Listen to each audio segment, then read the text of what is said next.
Hello, and welcome to Insights with Dr. C. I'm Dr. Douglas Carpenter.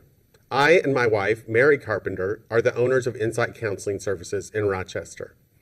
Today, we have a very special guest with us. This is one of our therapists, and her name is Maria Dionisio, and she's LMSW, a licensed master social worker.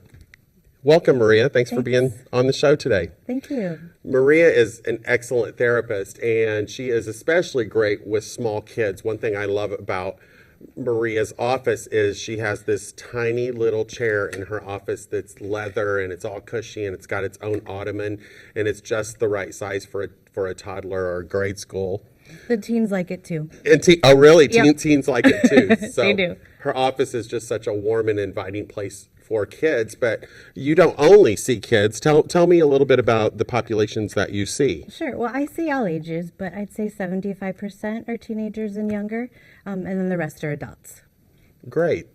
So if you're interested in seeking a counselor or seeing Maria, and you're of any age, you can definitely see her.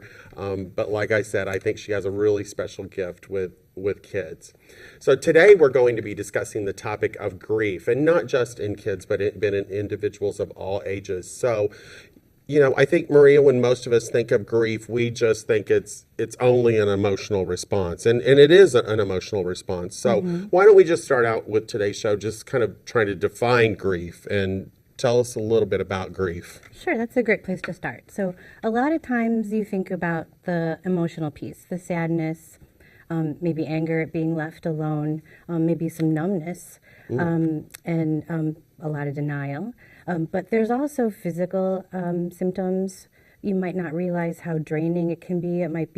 You might feel flu-like or just no energy at all, wanting to sleep. That sort of thing. There's also might be behavioral things, just not being able to concentrate, not wanting to go to work or to school. Let me think. Spiritual. Oh, go ahead. Well, I think it's interesting that you use the word numbing. I think I've seen that a lot in practice too, when people will come in after grief and maybe they're confused about their reaction, and they're confused about, why do I not feel anything? Or some people will say, I didn't cry at the funeral and I haven't cried since, and I'm confused about my feelings. But I think it's important for our viewing audience today to understand that sometimes being numb after a death like that is a very common experience. So that it doesn't mean that there's something wrong with you, or that you're not experiencing your emotions, or maybe you're just not experiencing them right now. But that really stood out to me when you said numbing, that's probably something very common. Yes, it is. And I think it's helpful, like you said, when people come in and they're confused, and sometimes I've even heard, I think I'm going crazy. So to understand that some of these common reactions are what you experience when you're going through grief, I think that alone brings a lot of relief. And you had started, before I interrupted you, to talk about maybe the spiritual aspect of that. What? So that can bring comfort, certainly, but you might also find yourself, questioning your beliefs if, depending on the circumstances of the death, or just feeling so lost, not knowing how to respond to something so drastic. I don't know if today you're going to talk about the stages of grief, but there have been a lot of research done about the stages of grief, and if I can remember them off the top of my head, it's denial, anger, bargaining, depression, and acceptance. And I see a lot of times, and this is probably similar to your experience, that some of that emotional, spiritual piece happens in the bargaining phase, that if I had only done this, then God might not have allowed this to happen, or if I would have just done X, Y, and Z, this whole event wouldn't have happened. Sure. I see that spiritual piece come in the bargaining phase. And I think it's also important for the viewing audience to understand that those stages don't happen in an exact order. There is some research that shows that is a typical progression, but it doesn't have to happen in that order, and that an individual can kind of bounce around between those stages at different times as well. You may be in denial one day and then angry one day and depressed one day and then kind of back to denial. Right. I think that's more of how I've seen it experienced with my clients, is just this jumble of emotions and, just a chaotic mess sometimes. And that's just how it feels. Right. And you can feel different from moment to moment and day to day. Right. So what are some of the common grief reactions that you've experienced or the research shows? Okay, so some of is what we've touched on before, the anger piece. Anger with being left behind, anger with God for taking that person away, possibly. Other reactions can be physical, like headaches, stomach aches, just taking it all in, keeping it to ourselves, all those emotions, those strong emotions. It's interesting. I was at an event last night where a friend of mine was talking to me about having recently lost her father, and that her mother is actually angry at the father for leaving her. So you were bringing up that idea of anger, and that, we're angry at God or we're angry at the situation or other people, but sometimes we're even angry at the person that died. Yes. Because they've left us and we're sad without them now. And I thought that's an interesting concept to think about and consider too, that you might have a reaction of being angry at that person for leaving you, and that's typical. That's a common reaction. Sure. And to go with that, guilt because you're angry with that person, and not knowing what to do about that, or relief if it had been, perhaps, they've been in hospice or, like a terminal illness. Right. And maybe guilt about feeling relief, those kinds of things, and trying to sort all of that out. Yeah, I've definitely seen that process where people do feel that sense of relief at times when it's been a terminal illness, but then they'll feel some sense of grief, like feeling like I shouldn't feel like this, or this isn't right for me to feel this way. But, what I tell people all the time is there's no right way to do grief. And it's a very individualistic process. We all process grief and death differently, and we're going to have different experiences. And just because you're not experiencing it in a way that someone else is experiencing it does not make that right or wrong. There's no value judgment placed on that. We all experience it very differently. So let's talk a little bit about how do children and adults possibly respond differently to death and grief. So what I've seen with children is, a lot of it, because they don't have the language development, a lot of it can be more physical, maybe changes in eating or sleeping patterns, maybe some regression like, thumb sucking or bedwetting, those types of things, and some magical thinking. So say, for example, if someone died in the hospital, they might just think, oh, everybody that goes to the hospital is going to die. Okay. Just things that you don't necessarily think are going to be put together, but in their minds, that's what makes sense to them. So they take that information and what we call in psychology, they kind of generalize it. So like you said, anybody who goes in the hospital is not going to come out. And so for teens, things are more final. They kind of understand that this is permanent. Okay. And so so they're more aware of, okay, who's going to take care of me? Or you might see them, not paying as much attention to school because, they just don't care, or, they're just overly emotional. One thing I've seen in smaller children is that sometimes they will become clingy to someone else. Yes, definitely. I've seen that too. And then they're also worried about, well, who else is going to leave me? Right. That comes And so up they as stay well. close to you, almost in an effort that they believe that they have some power or control over keeping you here or not losing you, or if I stay with you, then you can't disappear either. Right. And then you started to talk about teens. One of the things that I've seen and heard in my office several times is parents will come in and say, well, my teenage son hasn't cried, or he's not grieving this death and he won't talk about it. Well, that's very common for a teenage boy.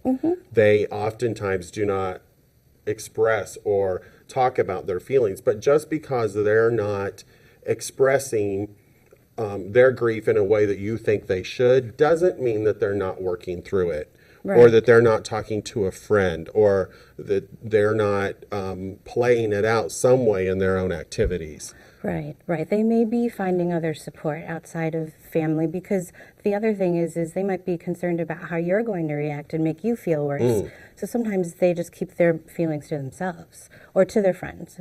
Peers are a huge support for that age group. And then, as we're going along the life cycle with the adults, if it's a spouse, for example, then the grief is compounded by maybe having to take on all the roles that the spouse had. Say, I know I was working with someone who, her husband did all of the banking, he took care of all the car maintenance. So that just kind of adds to everything else that you're already trying to deal with. Yeah, and I think you're right about that. I've seen somewhat of a more complicated grief when families or couples are kind of more of a traditional mindset where there are specific roles defined by each party, and then one of the parties passes away. And then the other party is left very confused about, what do I do? How do I do this? What's the process? Just like I know in my household, my wife pays all the bills and knows all the passwords. And if something happened to her, I would be in a panic because we have some roles that are defined like that. And so, I think, especially when death is unexpected, Yes. and people in different families have played different roles, it can be even more complicated in their grief process, because now I have to take on a role that I was not prepared for. Sure. And then you're just not in the right mindset to stay on top of the house payments, to stay on top of everything. So that can be complicated too. Absolutely. Let's talk about this, because this is a question that I know comes up with grief a lot of times, is how long does the grief process last? Well, I think you mentioned that earlier, that it's different for everybody. And I think we touched on a little bit too, that every family member is going to react differently.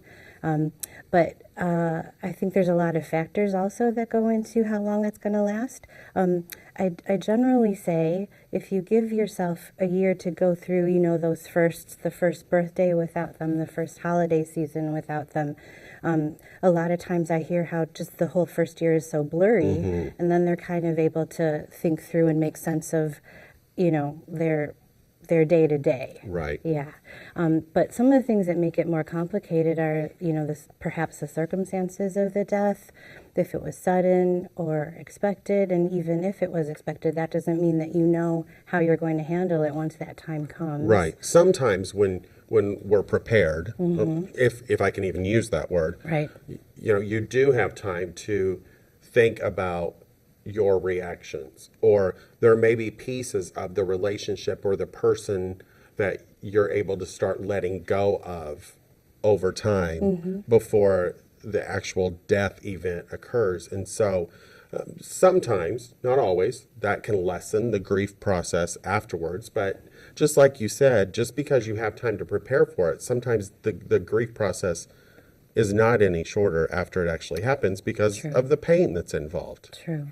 I definitely see much more complicated griefs with sudden deaths and accidents, events that you had no knowledge of that were going to happen. Right. And then you didn't have that time to say goodbye. You didn't have to, what was the last thing you said to them? A lot of times those things come into your head. Yeah, you replay all that over and over. But I think there's other possible complications too, because of the circumstances of the death, if there are law enforcement involved, or different things, that court involvement, those kinds of things where you're re-traumatized, that can make it very difficult as well. Right. Absolutely. So I had also read an article a couple of years ago that some researchers had said that they believed that the grief process took up to 2 years. Now, I like we've talked about, I don't know if that's true for everybody, but they were also showing we go through the grief process with other things in our life, not just the death of someone. Yes. If you lose an important relationship by a breakup, there was some research out there that shows that if you've been in love with a person, it takes about 18 months to get through that grieving process of having lost that person. But I thought this was interesting research, that it takes up to 2 years. Can take up to 2 years, that grief process. And the article was actually contrasting it with information that is in the Diagnostic and Statistical Manual of Psychiatric Disorders, because it gives like a 2-month window. Like if you're depressed, or at least former versions of the DSM have said, if you're depressed up to 2 months, then past that it becomes a complicated grief. 2 months does not seem at all like an accurate amount of time for us as individuals to grieve a very important loss to us. So the research of it being 2 years seems much more appropriate. Just like you mentioned, you have to go through that year of all those first. And then that second year, it would make sense that way. Then you're kind of falling back into the swing of things and reinvesting in those that you care about that are still with you. Well, and I often tell people that are grieving that second year is about making new memories and starting new memories that you can hold on to. You now have a memory of 2 Christmases without that person, and you've started maybe your own new tradition or a new event or just being present without that person there. It creates new memories. So I think it does take a substantial amount of time for us to go through the grief process. And just like we were mentioning the stages and how you bounce back and forth, that can also prolong and take time to get through the grief process. So what are some of the things that you can do to help yourself through a grief process? What are your ideas about that? So like I said, a lot of times within the family, not everybody's going to react the same way, and they may not be able to be there for you if they're kind of going through their own grief process. So making sure you have support, whether it's through counseling or otherwise, through church or otherwise, finding ways to get your support, and maybe, delegating some things so it's not all on you. Great. That's a great idea. Yeah. I know for spouses that are, now left to themselves, just they miss that touch. So maybe a massage or something like that, where, that there's, how can you replace that, Right. So how can we help families going through this process? Are there some other ideas for you to help your family members? Sure. So I think that there may be hesitancy sometimes to talk about the deceased. I find that a lot. So planning maybe when there's different birthdays or traditions, those kinds of things, to include some sort of tribute or memorial in a way for that person. And another thing that has come up a lot in sessions before is how much to include the children in some of those rituals, and including the funeral and those kinds of things. Okay. And I think it's really important to include them because they see that as a chance to get support from each other. People are supporting each other. They can see that it's okay to cry, it's okay to feel whatever you're feeling, and that this is a normal part of life. Some of the ideas that, or techniques even that I've used in therapy before with people, when you're going through a grief process, I might ask you to maybe write your story of your experience of this person, or your experiences with this person, and write out that story. It's somewhat called narrative therapy. Write out those experiences so that way you have something to keep with you, to hold on to those memories. Another thing is I will tell people to get the pictures together and make a scrapbook and a timeline of this person's life or their life with you. So that way you also have something to hold on to and to keep and to cherish with them. I think those are a couple of good ideas. And then what you mentioned about creating almost new rituals, or like maybe the family comes together at certain times and decides, okay, these are the times in the year that we're going to go as a family to visit the gravesite.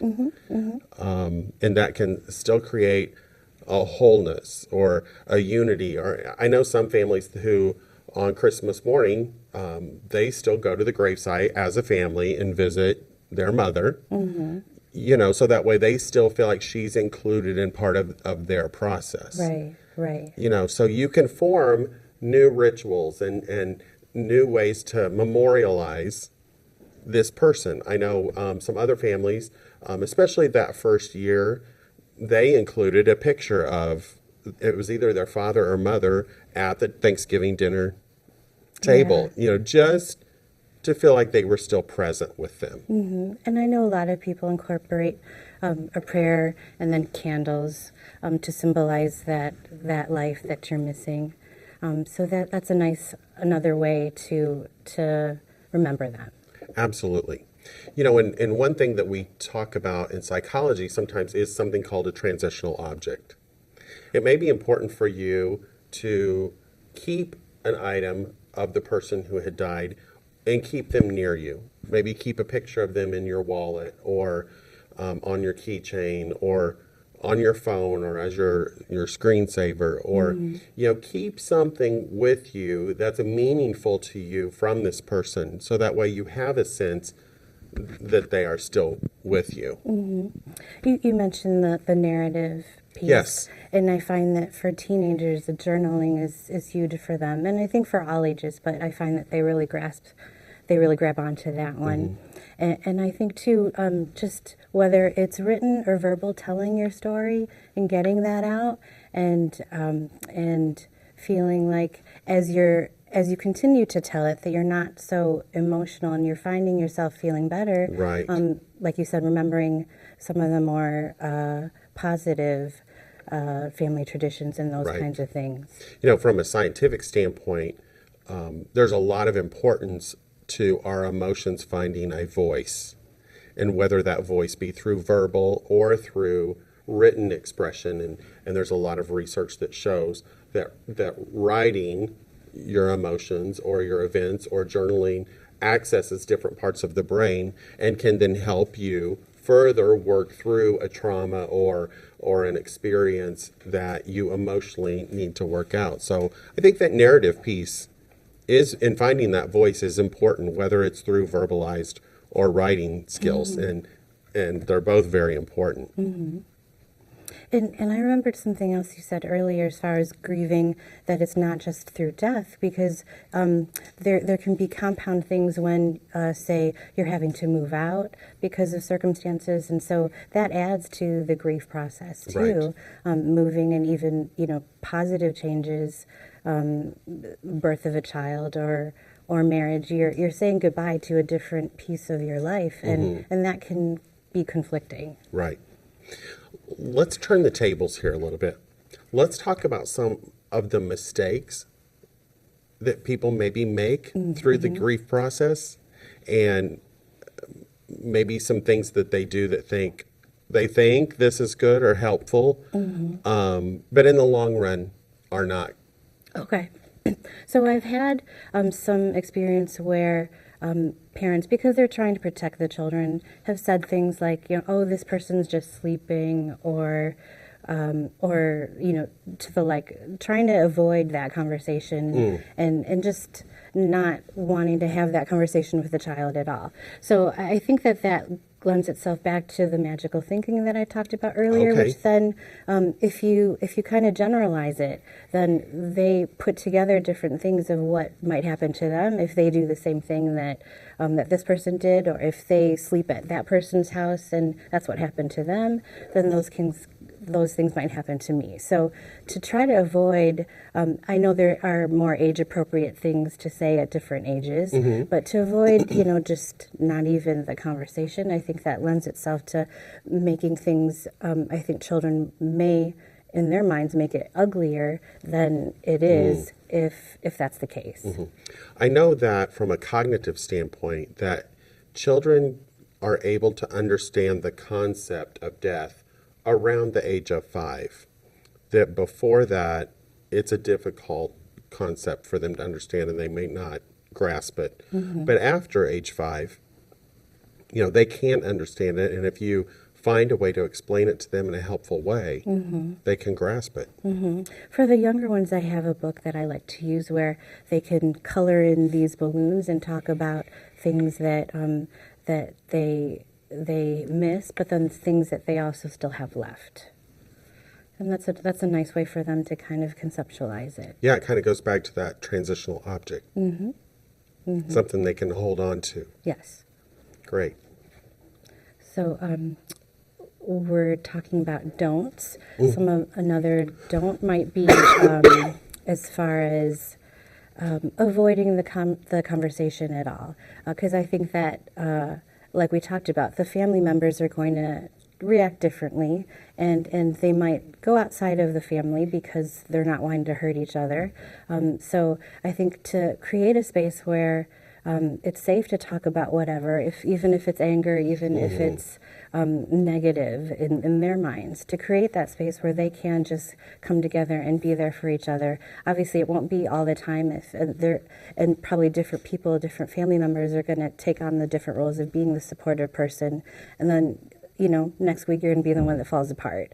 But to be able to have that flexibility and vulnerability to talk about those things. Yeah, I think what you mentioned is very important, is that so many people after a death don't talk then about it. It's like, I don't know what to say to that person, or I don't know how to bring this up, or I don't know how to talk about this. But it's very important that we continue to support one another and to allow each other to talk about this, and to have a voice to our emotions. Well, Maria, I really want to thank you for coming on today and discussing the topic of grief. Hopefully that we've all gained from this conversation and really learned some things. Thanks, it's my pleasure. Good. So we're so happy that you've joined us today. We are trying to do some new things. We are trying to, on our website, or actually on our Facebook page, Insight Counseling Facebook page, prepare you for what topics might be coming up in the future. If you have questions that you would like to submit, or if you have topics that you would like to see discussed on the show, please visit our Facebook page at Insight Counseling Services. You can also visit our website at www.insightcounselingpc.com, and you can submit questions there for upcoming shows, or ideas for shows, or information that you would like to see presented.